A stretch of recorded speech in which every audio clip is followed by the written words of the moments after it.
Attentaten i Paris och Köpenhamn har synliggjort ett växande problem i hela Europa. Ungdomar blir allt mer mottagliga för islamistisk propaganda som sprids på nätet och via sociala medier. Och föräldrar står maktlösa när deras tonåringar beger sig till Syrien. Varför åker de? I Dokument utifrån ikväll, den onda cirkeln.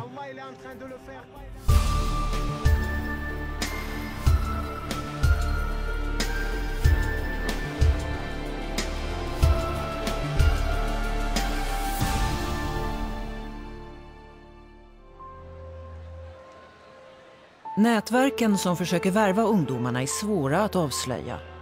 Det franska inrikesdepartementet försöker hjälpa utsatta familjer och hindra ungdomarna från att lämna landet. Tack vare en hjälptelefon har över 100 föräldrar kunnat rädda sina barn. Bland dem finns Rachel, Kati, Sami, Noura och Lori som alla är mellan 15 och 17 år gamla. De är judar, ateister, kristna och muslimer och de kommer från alla samhällsskikt över hela Frankrike. 15-åriga Sami kommer från en familj med stark sammanhållning i sydvästra Frankrike. Innan han begav sig till Syrien, ett av världens farligaste länder, hade han aldrig varit borta från sina föräldrar. Han är en av 3 minderåriga som haft turen att kunna återvända till Frankrike. À mon arrivée en Syrie, je me suis rendu compte que la réalité, elle était vraiment pas là. La seule réalité qui s'est confirmée, c'était sur ce qui se passait au niveau du génocide. Et ça m'a vraiment traumatisé. Et j'ai été surpris d'apprendre où est-ce que j'étais arrivé et ce qu'on allait nous faire. On commençait le matin par la prière. Ensuite, on faisait du nettoyage à l'intérieur, on ramassait les déchets. Au fur et à mesure du temps, on a commencé à nous demander, j'ai compris qu'on allait commencer à nous demander un peu plus. Donc c'est à ce moment-là que je me suis remis en question et que j'ai commencé à vouloir rentrer chez moi. J'ai pris contact avec ma famille et je leur ai dit que je voulais plus, que je voulais rentrer. Et ça n'a vraiment pas été facile pour négocier et pour pouvoir rentrer chez moi. 15 ans. Elle avait 15 ans quand elle est partie. Et on imaginait toujours le pire, mais franchement, on n'avait jamais pensé à la Syrie, quoi. C'est son cœur qui l'a trahi en fin de compte. Fouad är 15-åriga Nouras storebror. Hon drömde om att bli läkare och hjälpa fattiga och lät sig lockas av terrorister som påstod att hon skulle få arbete på ett barnhem. On l'avait tout le temps au téléphone, on l'avait tout le temps sur Facebook, tout ça. Elle m'avait dit, ouais, ne t'inquiète pas pour nous, après je suis à Alep, je suis heureuse ici, et je vais enfin aider les enfants syriens. Et de toute façon, je ne reviendrai plus jamais en France dans cette terre de pervers, de mécréants, de porcs, tout tralala. On dit pourquoi? Elle dit, ouais, parce que je suis venu aussi pour faire la hijra en Syrie, c'est-à-dire de partir d'une terre mécréante, entre guillemets, faire une terre musulmane. Puis à partir de mi-mars, dès qu'elle nous a appelé, qu'elle pleurait, qu'elle a craqué, elle a dit ouais, tout ce qu'on nous a dit, tout ce qu'on m'a dit, c'était tout faux. Je suis au milieu d'hypocrites, de lâches, de menteurs, de barbares, c'est que des monstres.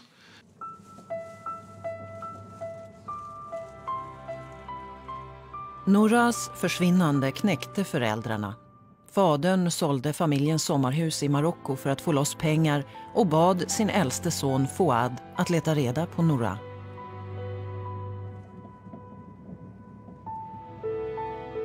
Enligt officiella siffror har 28 flickor och 26 pojkar anslutit sig till terroristerna i Syrien. Men antalet är troligen det dubbla. Tack vare internet når man ungdomar överallt och radikaliseringen sker i största hemlighet. Mest sårbara är tonåringar som ofta söker en mening med livet. Denis bor i departementet Savoie.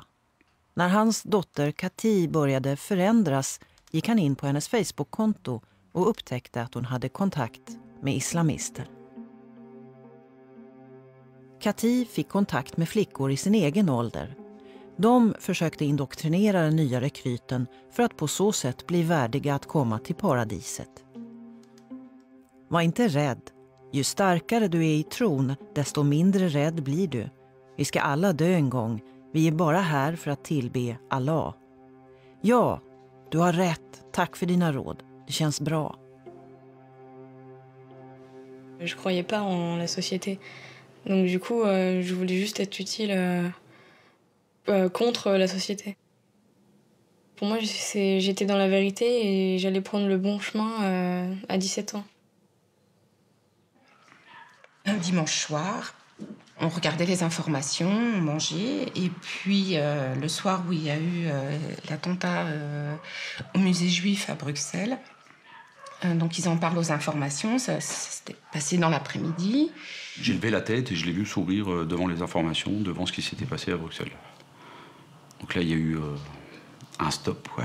Je lui ai demandé pourquoi elle riait. Alors, bon, elle m'a dit qu'elle riait pour autre chose.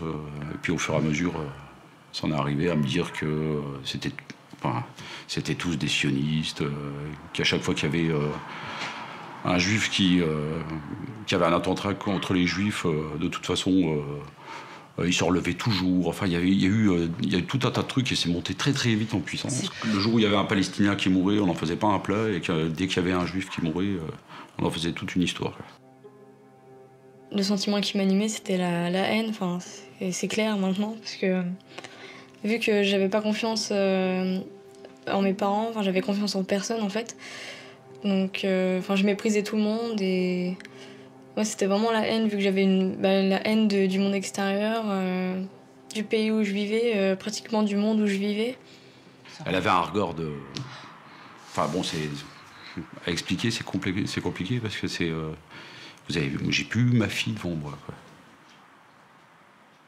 Moi, il y a eu un soir où elle est venue dans la cuisine me voir. Elle m'a fait, ces termes, c'était t'es le papa le plus merveilleux au monde.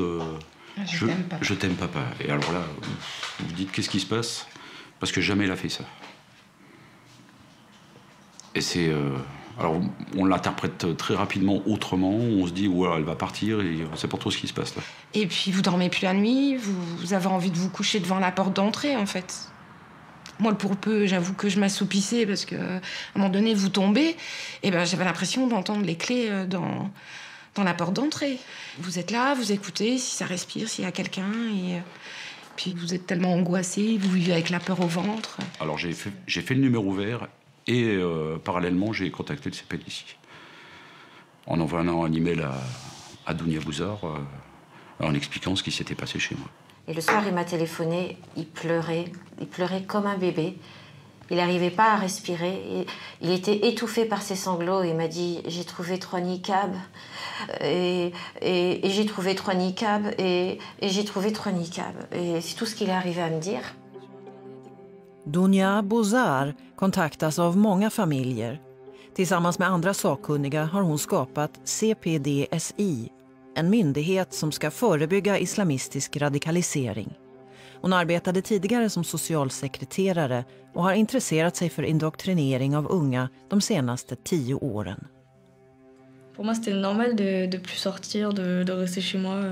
Tu te rends compte qu'ils sont arrivés à te couper en combien de temps? 2 mois? Ouais, 2-3 mois, ouais. 2-3 mois. Ouais. Ils sont arrivés à te couper tes anciens amis, de l'univers des adultes autour de toi, des activités, de tes parents. Ils sont arrivés à te faire gravir, à te mettre seul au monde, juste par Internet, en 2-3 mois. Katis föräldrar lyckades ingripa i tid. Men vissa värvare förser sina offer med telefoner. Annette, som bor i norra Frankrike, misstänkte att hennes 15-åriga dotter Rachel hamnat i klorna på människor som var ute efter familjens förmögenhet. Hon lyckades spela in dotterns telefonsamtal och kontaktade polisen.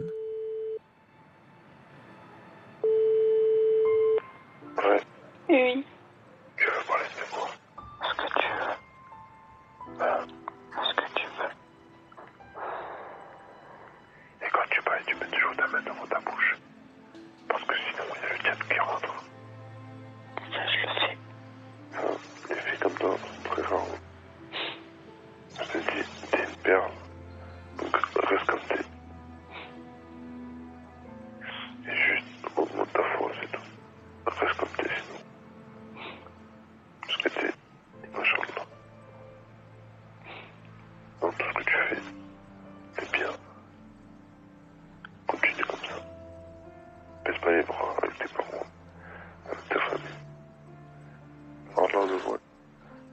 tous les cas, je suis là pour toi, tu sais très bien. T'as besoin de moi, je suis là. Je te soutiendrai quoi qu'il arrive. C'est mignon. Tu veux te marier à quel âge? 18. Toi? Moi, le plus vite possible. C'est qui la princesse? Non. Värvarna spelar på flickornas känslor för att få större inflytande över dem. 15-åriga Laurie bor i en småstad. Hon har försökt ta sig till Syrien flera gånger. Hennes föräldrar kontaktade polisen som lyckades stoppa henne. Inrikesdepartementet försöker förhindra den här typen av värvningar. Och i det arbetet är Dunja Bozar en viktig länk. Comment tu dirais que ils t'ont pris dans leur maille comme ça progressivement? Comment ça s'est passé au tout début? Ils sont venus me parler sur Facebook. Ils ont vu que je voulais faire aide-soignante pour aider les autres dans les pays musulmans comme l'Afghanistan et tout. Puis après, ils m'ont parlé de religion en me disant que j'étais l'élu, que des choses comme ça, qu'il fallait que... C'est pas grave, tu peux pleurer. Qu'il fallait que je parte aider les autres, accomplir la mission qu'Allah nous avait donnée, qu'on n'était pas beaucoup sur tout le peuple musulman, que Allah nous avait choisi, donc il fallait qu'on l'accomplisse de suite, et qu'il fallait aller chercher le paradis aussi. Ouais. Et donc, oui, donc je voulais de suite partir, du coup, après. T'étais dans l'optique d'aller te battre? Ah oui, sur la fin, moi, c'était ça. C'était, il faut que j'aille me battre. Il faut que j'aille aider ces pauvres Syriens, voilà. Il faut que j'aille mourir en martyr. Ouais. C'est la seule issue, voilà. T'avais combien de personnes qui te parlaient? J'en avais beaucoup, beaucoup. Au début, c'était que des hommes. Après, c'était des femmes aussi qui s'y mettaient, mais c'était... Il y a plus d'une cinquantaine qui sont venus me parler, quoi. C'est comme du harcèlement. Oui, parce qu'ils m'avaient dit d'acheter un petit téléphone comme ça, ouais. À recharge, comme ça ils pouvaient m'appeler dessus. D'accord. C'était en carte, ils t'avaient demandé, ouais. Pour pas comme pouvoir être repérés. Voilà. Ils savaient qu'ils étaient surveillés. Qu'est-ce qu'ils auraient fait de moi aussi? Ouais. Est-ce qu'ils m'auraient envoyé au combat? Est-ce qu'ils m'auraient... mariée avec je sais pas combien d'hommes. Il s'adresse à des jeunes hypersensibles. C'est la seule caractéristique commune de tous nos jeunes. Ils sont des jeunes qui se sont posés des questions sur le sens de l'existence, la justice. Et ils disent à ce jeune, le décalage que tu ressens avec les autres, le sentiment de malaise que tu as avec tes parents, ta petite copine, tes profs qui te comprennent jamais. Ce sentiment de malaise, en fait, c'est la preuve que Dieu t'a élu, t'a choisi, parce que tu es supérieur au reste du monde. Et tu as une mission. 4 barndomsvänner från stadsdelen Menot i Strasbourg lockades att åka till Syrien. 2 av dem dödades i kriget och de 2 andra fängslades vid återkomsten till Frankrike. Händelsen har skakat hela området där alla känner alla. Ett 10-tal organisationer, både konfessionslösa och religiösa, har gått samman för att skydda barnen. Au-delà du combat qu'on mène contre ces djihadistes, ces recruteurs potentiels, parce qu'on est en train de leur arracher ces jeunes, pour revenir à notre slogan « Touchez pas à nos jeunes », qu'on avait fait l'origine de la manif, je crois que sans parler des causes de tout ça, on ne peut pas trop avancer. Quand on a toute une génération qui ne se sent pas français, qui se sent même sacrifié à des fins politiques, ben, qu'est-ce qu'on arrive à des jeunes qui disent finalement je ne serai jamais français, je ne serai jamais reconnu. On me pointe toujours du doigt pour ce que je suis, enfant d'immigrés, arabes, musulmans, je cumule les handicaps sociaux. C'est aussi pour moi ce qui a dicté la volonté de certains jeunes de partir. Parce qu'ils n'avaient pas le sentiment, ici, dans cette société française, d'être utile, d'être reconnu. Il y a, dans notre société, un problème, une barrière. Il n'y a pas de travail. Il n'y a pas de travail. On cherche toujours à comprendre que ce que ces recruteurs, les gens qui endoctrinent cette jeunesse, qu'est-ce qu'on leur dit? Mais on leur a sûrement raconté quelque chose qui est lié avec la valorisation, avec l'argent. Exactement. Le dialogue, là où il s'installe, c'est dans la durée. C'est dans la durée. Nous, il faut qu'on le fasse tant que parents. Ça se fait dès le début. Par exemple, ils cherchent du boulot. Et s'ils voient qu'il n'y a pas à chercher de boulot, où t'en es? Qu'est-ce qui s'est passé? Est-ce que tu as des difficultés? Comment je peux t'aider? Il y a ce dialogue-là. Il faut déclencher la parole en famille. Parce que ces jeunes, ils sont coupés et des familles, et de la société, et des écoles. Tu imagines le travail? Oui, je sais. Malheureusement, c'est ça. För att möta propagandan som sprids på nätet har man skapat diskussionsgrupper där man försöker göra ungdomarna medvetna om hur de manipuleras. Mötena leds av Ahmed, en av kvarterets eldsjälar, och Saliou Fay som är pedagog och imam. Idag har man bjudit in en politisk flykting från Syrien som driver en hjälporganisation i Strasbourg. Vissa av ungdomarna vill inte vara med på bild. C'est ça, nous, lorsqu'on a rempli par exemple le camion, on a besoin des gens pour charger le camion. Qui peut le faire? Des jeunes. Donc, chaque fois, je fais appel pour que les jeunes viennent nous aider pour la Syrie. C'est ça, pour moi, la vraie aide pour les Syriens. Lorsque vous donnez un cahier pour un enfant syrien au Liban, c'est ça le djihad pour moi. C'est ça le djihad. Vous nous dites que le plus important pour les enfants qui sont en Liban ou en Syrie, soi-disant le plus grand djihad, c'est de leur donner un cahier. Oui. Qu'est-ce qu'un enfant va faire avec un cahier? Oui. Sous les bombardements. Apprendre à écrire, à lire. Tu veux une génération sans savoir lire et écrire? C'est quoi ce phénomène à l'heure actuelle? L'éducation. Enfin, c'est pas l'éducation générale, hein, avec un grand E, c'est l'éducation scolaire. Pourquoi scolaire? Mes parents, ils m'ont saoulé avec l'éducation scolaire. Et moi, je comprends pas. Je comprends pas pourquoi. Parce que pour moi, c'est quoi ce phénomène? Attends. Je m'appelle Mohamed. J'habite à la mine. Ma seule, unique chance en France pour réussir dans ce bled, pour avoir ma place, c'est d'avoir des diplômes. J'aimerais bien que les enfants issus de l'immigration prennent leur place et ne soient pas aux marges de la société française. Et comment on peut être dans la société française? C'est grâce à l'école. Et comment on peut affronter les autres? C'est grâce à l'école. Donc je suis d'accord 100% avec tes parents. Il y a un rapport qui est fait sur les enfants de Gaza. Ils sont tous choqués psychologiquement là-bas. On leur refuse des jouets. Quand il dit un cahier, c'est-à-dire que voilà, le laisser s'épanouir au final. De toute toute manière, l'histoire elle est fausse. Qu'est-ce qu'on vous raconte qui est faux? L'histoire en général, l'histoire des peuples, l'histoire du monde, qu'est-ce qui s'est passé, ça ici. Maintenant, il faut aussi se réveiller et il faut vraiment anticiper. Il faut se dire que voilà, ce qui se passe avec l'État islamique, ce que dit BFM, ce que dit ETélé et ce que dit TF1, c'est faux. Attends, mon frère, ce qu'ils disent de vrai ou faux, c'est leur affaire. Moi, qu'est-ce que je dois faire de vrai? Dans ma tête, dans mon cœur, dans mon action, dans mon travail, qu'est-ce que je peux apporter à moi, pour moi-même, pour ma famille, pour la société, là où je vis? Je te dis de chercher quelque chose de vrai en toi-même. Il faut que tu fasses djihad à l'intérieur. Parce que tu as des pulsions, tu as des désirs, tu as des plaisirs qui te poussent vers le mal. Tu combats tout ça pour que tu sois quelqu'un qui voit les choses de façon juste. Men ungdomar som redan har indoktrinerats lyssnar inte på vuxna. De tror att de radikala ledarna har sanningen och de tar avstånd från de värderingar som råder i övriga samhället. Nous, on est dans la vérité et on ne peut pas se détacher de ça en une seconde et se dire ah bah en fait non, je suis bête. Enfin, c'est pas possible. Les gens qui m'ont endoctriné me disaient des paroles gentilles, ils étaient toujours là pour moi, ils me réconfortaient. Si j'avais un souci, ils me conseillaient, donc voilà. Ils abusaient en fait de ma naïveté. Il lui est obligatoire de quitter ce pays, même s'il doit pour cela désobéir à ses parents. L'obéissance à Allah passe en premier. Värvarna utnyttjar sina unga offers naivitet. Rachel fick kontakt med sin värvare via Facebook och de kunde tillbringa hela nätter med att prata.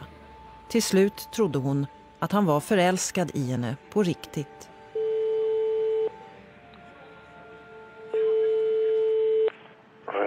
Oui. Si tu me baratinais, tu m'offrirais pas un Blackberry. C'est radial ou matériel? Je dépenserais pas des thunes pour moi. C'est pas dire l'argent. Si. Non, ça va rien dire du tout. Si. Si. C'est écoutant. D'accord. Je suis fort. Hein. En 2 secondes, je t'ai fait changer d'avis. Ouais. T'es trop nul. Et t'es bête. Ah oui. T'es énervé? Oui. C'était juste pour faire un test. Pour que tu te méfies des gens. Parce que moi, je te montre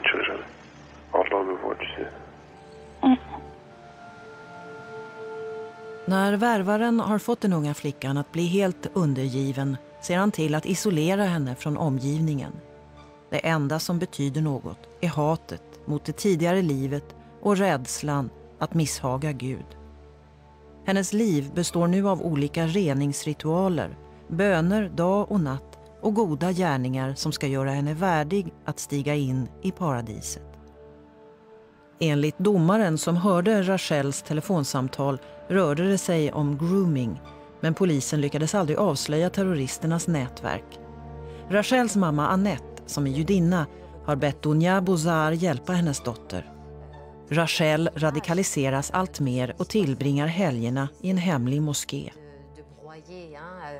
Parce que vous avez compris le principe, hein. Ils essayent de la mettre en rupture avec tous ses interlocuteurs et ils essayent de l'enlever de la filiation familiale pour la mettre dans une espèce de filiation mythique, sacrée, comme si en fait on lui reformait une famille avec ce groupe endoctrinant et qu'elle faisait partie d'eux. Et évidemment, ils vont essayer de remplacer son identité à elle par l'identité du groupe. C'est le groupe qui va penser à sa place, c'est le groupe qui va la définir à sa place. On s'était dit la dernière fois que vous alliez passer en boucle le film donc de sa bat mitzvah. Est-ce que ça, vous avez eu l'impression qu'à un moment, il y a quand même quelque chose qui s'est éveillé? Parce qu'elle y tenait à cette cérémonie, c'est elle qui l'a demandé. Oui. Non, en fait, j'ai effectivement passé le film, mais elle s'est sauvée au bout de quelques minutes en me disant qu'elle ne voulait plus voir ça. Donc ça l'a touchée. Ça l'a touchée, mais elle a refusé de le voir. Oui, elle a refusé de le voir parce qu'elle sait que ça va la toucher. Probablement. Oui. Parce que ça remet en place quand même quelque chose de l'ordre de l'histoire de la famille. Oui. Et du coup, elle se protège. On va peut-être envisager une intervention alors, parce que il faut absolument qu'elle se replace dans son histoire familiale. Hos CPDSI får ungdomarna hjälp att återknyta till sin familj och sin omgivning. Man analyserar deras personlighet och de psykologiska mekanismer som gjort dem sårbara. Dunya har märkt att ungdomarna hittar personer att identifiera sig med på nätet. Moder Teresa, som räddar liv. Den barmhärtige samariten. Lancelot, riddaren med stort hjärta. Och Zeus, guden som är starkare än alla andra. Enligt CDPSI använder sig terroristerna även av rollfigurer från olika datorspel som Call of Duty och Assassin's Creed. Dunya talar mycket med barnen om indoktrinering för att de ska återfå greppet om tillvaron. Det är ett tidskrävande arbete och Laurie vill fortfarande inte ta av sig slöjan. Hon ville bli som moder Teresa, men har slutligen insett att hon blev manipulerad av terroristerna. C'est très dur. Ouais. C'est un tunnel à traverser pour revenir dans le monde réel. Ouais. Et tu es seule à le traverser, Ouais. même si vous êtes plusieurs. Et tous les cauchemars, tout. Parce que toutes ces vidéos, voilà. Bien sûr. Et on fait que pleurer. Ouais. Qu'avant, moi, les vidéos, non, je pleurais pas, je pleurais plus. On parlait, voilà, non, je pleurais plus. C'était devenu normal, les têtes coupées. Oui. Ouais, c'est normalisé. Voilà, c'était bien fait pour eux, ils ont qu'à pas faire ça au peuple syrien. Ouais. Ils vous ont appris à déshumaniser les autres, à considérer des hommes et des femmes plus comme des hommes et des femmes, c'est-à-dire à considérer une partie des gens comme si c'était plus des êtres humains, de façon à ce que vous puissiez faire des horreurs aussi sur ceux qui font des horreurs. Ouais. C'est la chaîne de l'horreur. Voilà, c'est toi tu fais, donc je te fais. C'est la chaîne de la déshumanisation. Ouais. Je me rappelle quand on t'a vu la première fois, un des déclics aussi, on avait même réussi à rire au milieu des larmes. Tu avais dit qu'il voulait t'épouser mais te faire un enfant tout de suite pour qu'en arrivant en Syrie, tu sois déjà enceinte. Oui. Et qu'il voulait te faire attendre le temps de t'engrosser en Turquie. Ouais. Et là, tu avais eu un moment de lumière et tu avais dit... Je veux bien me marier avec un inconnu par Skype, mais quand même pas faire un enfant avec un homme que je connais pas. Et j'avais dit, comme quoi il te restait un petit peu de cerveau actif. 15-åriga Noura hålls i fångenskap i Syrien. Hon kontaktade sin familj för att få hjälp att ta sig hem till Frankrike. Hennes storebror Fouad fruktade att hon hade tvingats gifta sig med en av de stridande och bestämde sig för att leta rätt på henne. Han lyckades få kontakt med de franska terrorister som höll henne fången och begav sig till Syrien. Je suis rentré en contact avec l'émir. Il m'a dit comme quoi il n'y avait pas de problème. Et si tu veux récupérer ta sœur, tu pourras la récupérer. Le jeudi soir, l'émir me dit viens, on va aller voir ta sœur. Dès qu'elle m'a vu, elle a couru, et puis moi j'ai sauté dessus. On n'arrêtait pas de se serrer fort. Puis elle voulait plus me lâcher, je voulais plus la lâcher, puis on n'arrêtait pas de pleurer. On n'a même pas parlé. On n'a même pas dit un seul mot. Franchement, tout ce qu'on ressentait, c'était encore plus fort que les mots. C'est le meilleur moment de ma vie, ça. Ça, je l'oublierai jamais. Puis après, on s'est assis, elle me tenait fort elle me tenait ma main très fort, puis de temps en temps, elle me prenait dans ses bras, puis je la prenais dans mes bras. Puis elle m'embrassait à chaque fois, elle a tout le temps m'embrassé. Puis moi, j'ai embrassé aussi, pareil. Ça. Franchement, c'était magnifique.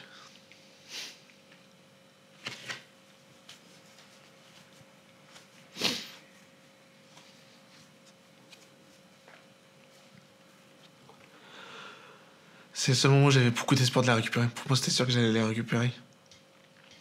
Et là, l'émir, il me dit ouais, maintenant, faut qu'on repart. J'ai dit comment ça se fait, je m'avais ramené 23h30 et je vois ma soeur même pas une demi-heure, puis il faut que je retourne là. Et tu vois, mais t'auras le temps de la revoir plus tard. Donc ma soeur, je l'ai vue jeudi une demi-heure, puis je l'ai vue vendredi 2 minutes. Après, j'ai passé la journée de samedi, il m'a dit ouais, j'allais la voir, puis j'ai pas vu. Dimanche, pareil. Lundi, pareil. Mardi, pareil.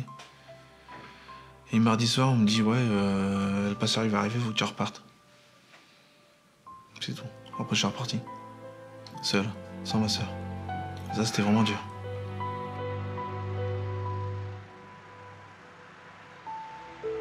Mais malheureusement, il n'y a pas une seule fille qui est revenue de Syrie. Vivante.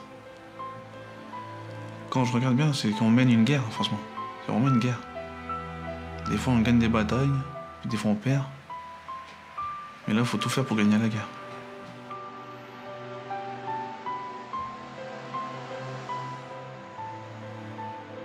Fouad ingår nu i Dunya Bozars team. Han försöker rädda andra unga flickor som befinner sig i samma situation som hans lilla syster. À mesure qu'on déconstruit leurs procédures, à mesure ils s'adaptent. Dunya Bozar och hennes team tar hand om över 100 ungdomar. Idag träffar man representanter för olika departement som är involverade i kampen mot terroristerna. Även hjälporganisationer, domare och psykologer. Dunya Bozar presenterar de senaste resultaten från sin forskning kring hur terroristerna hjärntvättar sina offer. Cette histoire de théorie du complot, là je vais ralentir. Ils arrivent à mener des jeunes à se mettre sur Internet avec une succession d'étapes qui vont partir de la lutte des injustices. C'est vraiment le départ de beaucoup, notamment des filles. La première étape des vidéos, c'est vraiment persuader la jeune qu'elle vit dans un monde de mensonges. Il y a des reportages sur les vaccins, il y a des reportages sur la nourriture. C'est des vidéos que nous-mêmes, nous pourrions regarder. Sauf que par le lien de YouTube, l'accumulation des liens met quand même le jeune dans une première étape, dans une vision du monde où on te cache la vérité dans ce monde corrompu. C'est d'autant plus fort qu'il est dans le fauteuil de sa chambre, dans un univers qu'il connaît, en complète sécurité, avec ses jouets autour. Bien. La deuxième étape qu'on a repérée, c'est de se dire aux jeunes, ce n'est pas simplement des mensonges, c'est un véritable complot. C'est-à-dire qu'il y a des organisations secrètes de puissants qui dirigent le monde et qui vont finalement esclavager puis éliminer toutes les populations du monde et garder le pouvoir chez eux. D'abord, seul tu dois rejeter le monde réel pour t'en sortir, première étape. Deuxième étape, tu dois avoir une confrontation définitive avec le monde réel pour sauver le monde. C'est ça le basculement. Et après, évidemment, la dernière étape, c'est avec quoi? Avec le vrai islam. Parce que seul l'islam est capable de lutter contre le diable. C'est une théorie qui... Enfin, je veux dire, c'est un mode d'état d'esprit qu'on reconnaît, je suis content qu'on en parle, qu'on reconnaît dans tous les groupes apocalyptiques. L'Apocalypse, elle est demain. Et demain, ben, vous l'avez, alors aussi bien chez des chrétiens fondamentalistes, des témoins de Jéhovah, des littéralistes. Mais en fait, pour eux, la preuve que la fin du temps, la fin du monde arrive maintenant, c'est le fait que Bachar el-Assad ait gazé sa population sans que les autres pays bougent. Västvärldens passivitet i Syrien, konflikten mellan Israel och Palestina, Irakkriget och USAs agerande har skapat en känsla av orättvisa och förödmjukelse bland många. Detta utnyttjar terroristerna för att locka till sig stridande från hela världen. Imamen Saliou Faye och Mohammed Benazouz, som är talesman för stadsdelen Menno, träffar en forskare som varit i Syrien och Irak.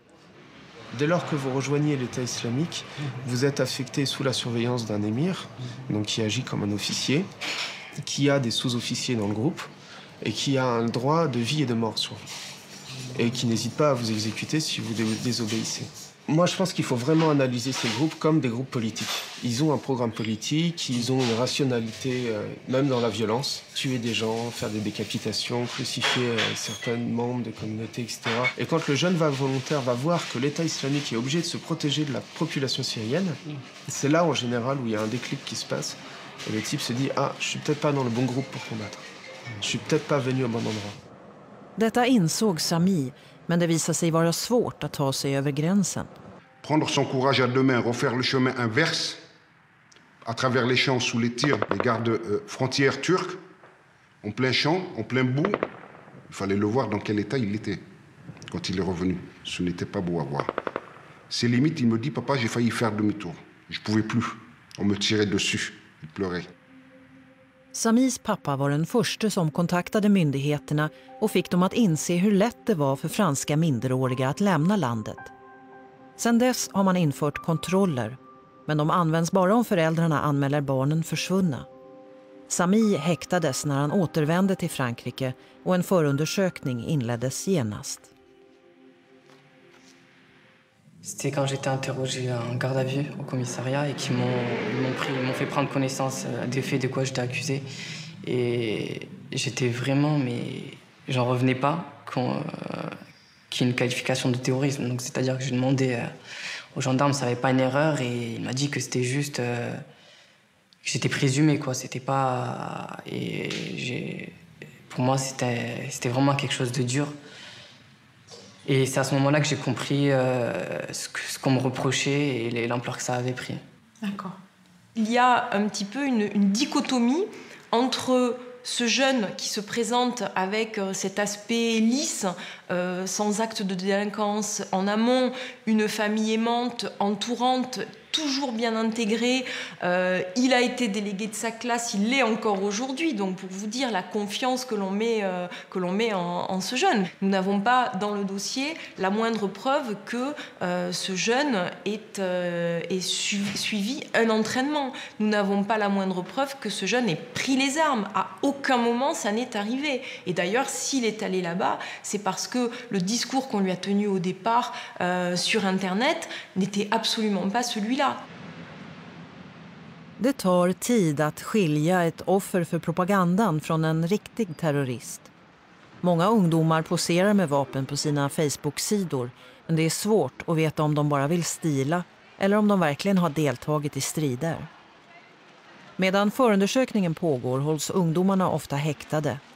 Men de som ångrar resan till Syrien skulle kunna bidra med värdefull information.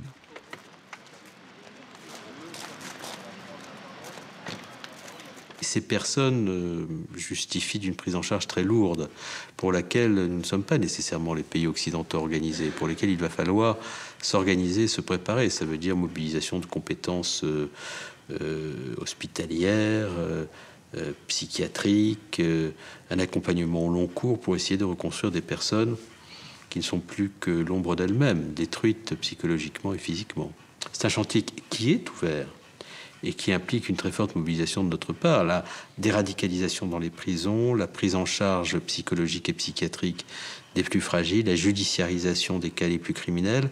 Tout ça, c'est une mobilisation générale de l'État, de ses administrations, de ses compétences et de nos services de renseignement qu'il faut armer pour leur permettre de faire face à cette situation de façon efficace.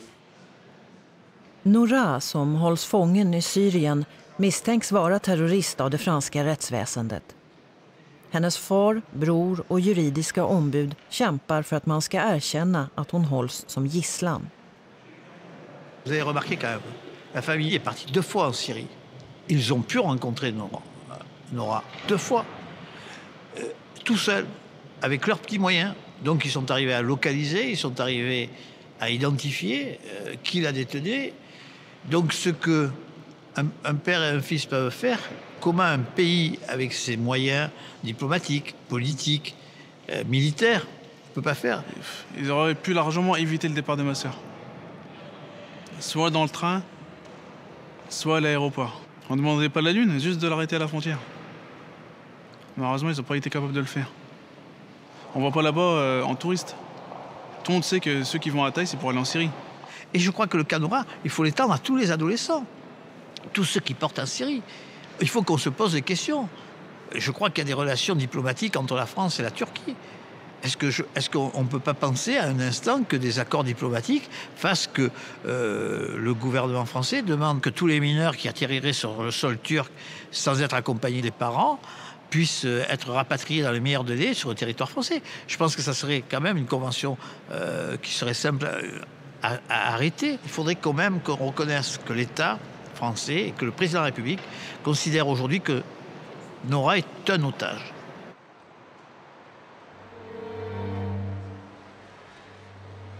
Även Rachel utsattes för hårda påtryckningar. Hennes värvare talade ständigt om terrorism och om att hon måste lämna Frankrike.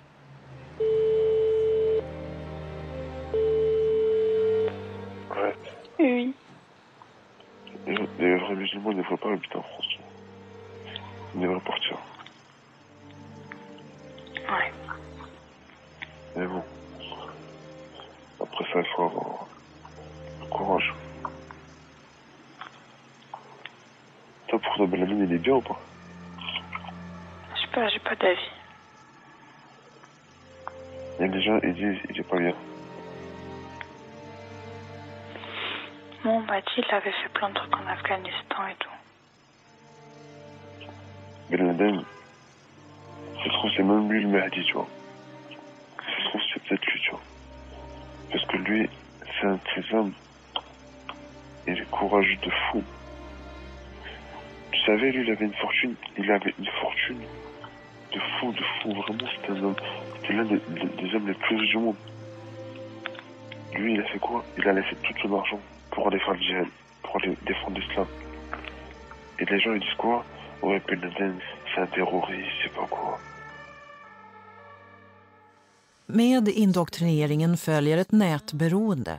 Ju längre tiden går, desto svårare blir det att hitta tillbaka till ungdomarnas rätta jag. En av flickorna har fått återfall. Dès la première fois qu'elle s'est reconnectée, elle a revacillé. Hein. C'est comme un alcoolique qui a senti l'odeur c'est ça, c'est... Quand les parents ils n'arrivent pas à tenir l'interdiction d'Internet, parce que là, elle avait l'interdiction du juge des enfants. Hein. Ah, mais pareil, il ne faut pas d'efforts. Hein. Elle laisse faire. C'est-à-dire, je pense que les parents, ils ont tellement l'impression d'avoir perdu leur fille, que c'est plus elle, que du coup, ils n'osent plus lui dire non, tu vois, voilà. Je me demande si on ferait pas, si le juge l'accepte, si on ferait pas une descente surprise chez elle. Débarquer chez elle et refaire le lien entre les parents et elle. Parce que de toute façon, si ça passe pas par les parents, on ne pourra pas la réhumaniser. Hein. C'est terminé. Hein. Ah, puis lui faire oublier son amour de jeunesse, là, c'est son amour virtuel, parce qu'elle l'a jamais vu quand même, ce mec. Hein. Elle avait même rigolé en disant, pour le mariage, quand tu lui as dit c'est quoi la dot qu'il te proposait, comment ça un mariage par Skype, c'est quoi ce délire, un mariage par Skype? Elle t'avait répondu, il m'a proposé une Kalachnikov et un bébé chat. Ouais. Qu'on était tous en fou rire, tellement c'était surréaliste et ridicule. Extrema åsikter har kunnat spridas fritt i det franska samhället eftersom myndigheter och media av olika anledningar inte har gjort någon skillnad mellan verklig islam och dess extrema avarter. I stadsdelen Menot i Strasbourg har de olika religiösa samfunden tillsammans anlagt en trädgård. Den symboliserar deras gemensamma strävan. Le problème, c'est que personne peut-être ne demande aux jeunes de dire mais c'est quoi ton besoin en vrai. J'écoute ta radicalité, elle m'énerve d'une certaine manière, je ne comprends pas pourquoi tu es comme ça, mais c'est quoi ton besoin? Präster, rabbiner, pastorer och imamer framhåller alla skillnaden mellan en sekt som avskärmar sig från det övriga samhället och religion som får människor samman. Et quelle que soit la lecture qu'on a, il faut mettre devant soi l'objectif de Dieu, l'objectif du Coran.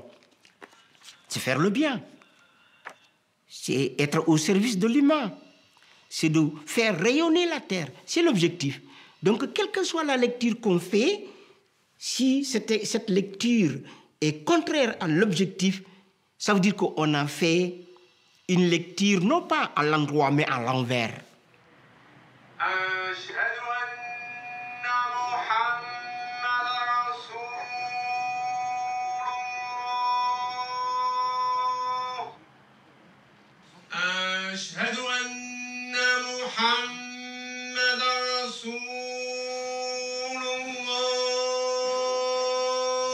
Je dis ça aux jeunes, hein. Quand on est dans un pays, on grandit là, hein, on grandit là, on fait ses études, on travaille là. Est-ce que c'est le pays de quelqu'un d'autre que toi? C'est ton pays à toi. Il faut l'aimer, il faut développer, participer au développement de ce pays-là où tu es. Donc il faut tout faire pour être citoyen à part entière de ce pays-là où tu vis. Je demande de personne de nier ses origines. On a beaucoup de choses à faire au niveau d'éducation des enfants. On a beaucoup de choses à faire pour les accompagner à l'accès à l'emploi, pour les accompagner donc à la réussite scolaire et professionnelle. C'est notre devoir à nous. Vous pouvez être utile pour la société. Votre mission, votre rôle, c'est ça. C'est pas autre chose.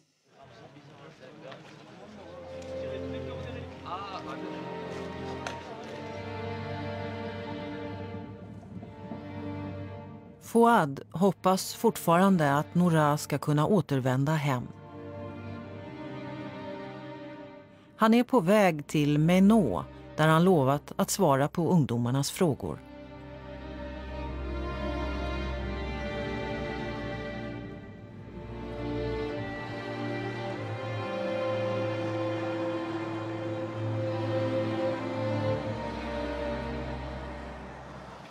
Bonjour, ça va? Vous allez bien? Très bien, merci. Bonjour. Ça va?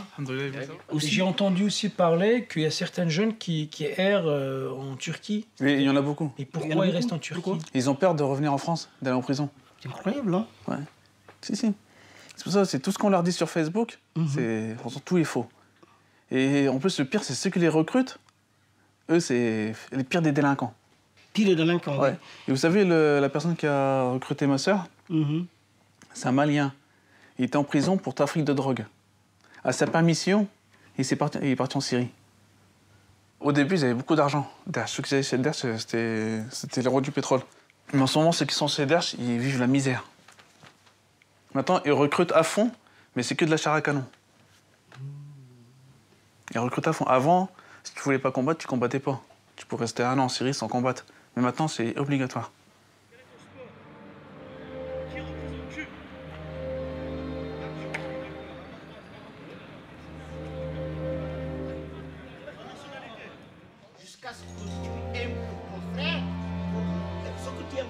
Franchement, c'est dur.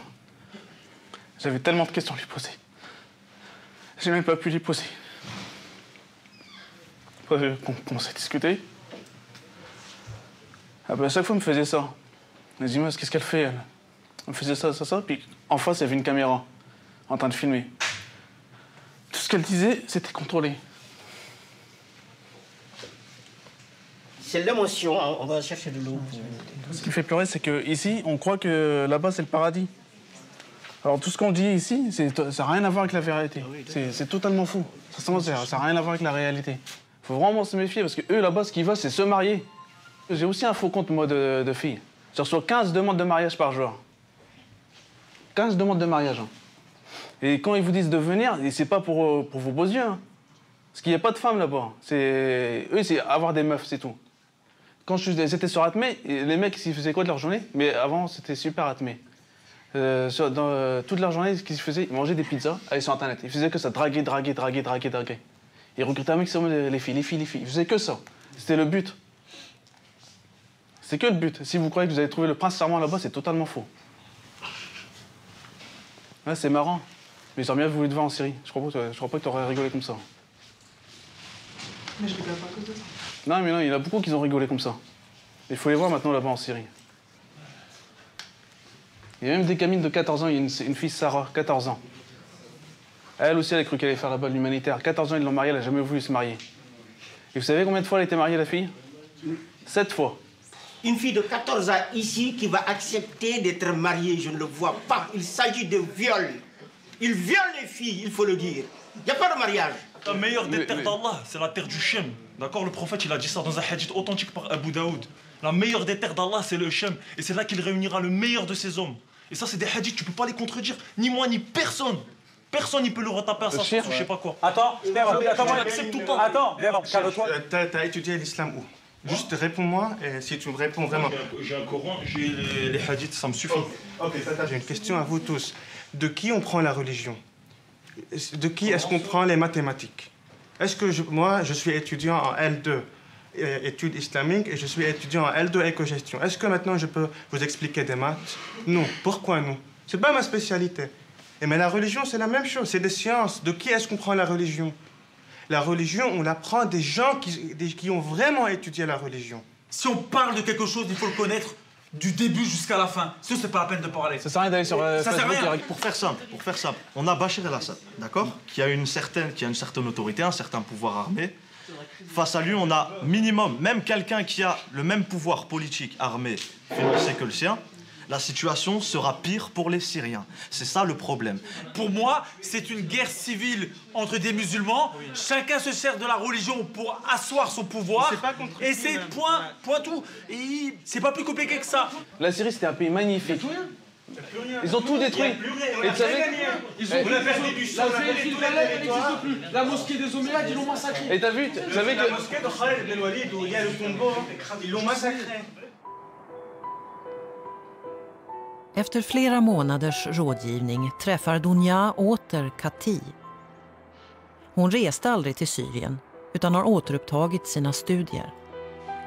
C'était la première qu'on a sauvée et ça m'a marqué parce que tes yeux ils étaient dans le vide. C'est-à-dire, tout d'un coup, tu découvrais avoir été berné et c'était dur en fait. Hein. Oui, c'était dur parce que je m'y attendais pas et je me suis dit non, c'est pas possible, c'est pas réel, c'est un cauchemar. Quand j'ai vu mes parents pleurer, je voyais qu'ils étaient... Voilà, on était là pour moi et pour nous parce que voilà, ça a déchiré quand même pas mal de choses. Et c'est vrai que quand je les ai vus tristes, ça m'a fait mal pour eux. Donc je me suis dit si on est là, c'est pour une bonne raison.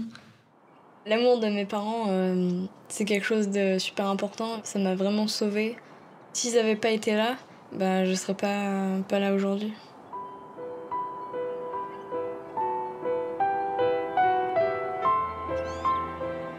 La chaîne qui s'est faite au début n'a fait que s'amplifier. C'est-à-dire qu'aujourd'hui, par exemple, dans les 10 jeunes filles qu'on a réussi à sortir de là, elles sont des maillons fiables de la chaîne humaine, puisque maintenant, elles sont en veille, naturellement. Donc, on a sauvé 10 vies grâce aux 10 jeunes filles à qui on a sauvé la vie. Leurs mamans, qui sont dans toute la France, elles nous appellent régulièrement. Certaines viennent demain en formation avec notre équipe parce qu'elles veulent prendre le relais. Et entre mamans, elles s'aident à tenir. Les papas, c'est pareil.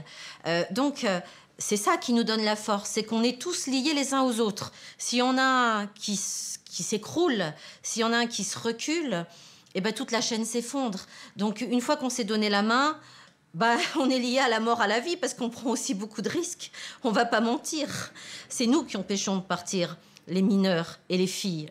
Et eux le savent. Et on leur dit droit dans les yeux, il n'y a plus aucune mineure qui partira chez vous, il n'y en a plus une qui explosera, et il n'y en a plus une que vous épouserez de force. Et on l'assume. Et on gagnera. Kati, Lori, Rachel, Sami och Noura söker som så många andra ungdomar en mening med livet. Hur ska man ge dem hopp och skapa ett samhälle där de kan finna sin plats? Det är en enorm utmaning. Oavsett hur gamla vi är, var vi kommer ifrån och vad vi tror på berörs alla. Noura är kvar i Syrien. Rachel stannade i Frankrike tack vare sin mammas envishet. Lori ingår i nätverket som försöker hindra andra ungdomar från att ge sig av. Sami väntar på rättegång.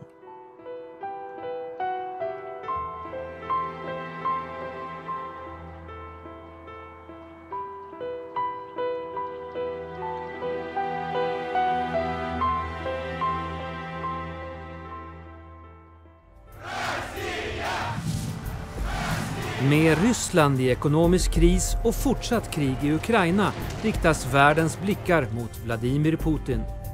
When he's in the corner, that's when he's dangerous. Finns nyckeln till presidentens beteende i hans historia? He has got so many guilty secrets, so much money's been stolen, but he doesn't really trust anyone to keep him safe if he steps down from power. Reportern Gillian Findley undersöker anklagelserna som fortsätter att skugga honom. There have been a number of credible investigations. All this propagandistic quasi-investigation don't become victim of propaganda. If you put these people in the United States and check what they've done, they're criminals. Instead of seeing Russia as a democracy in the process of failing, we need to see it as an authoritarian system in the process of succeeding. Ryssland enligt Putin i nästa Dokument utifrån.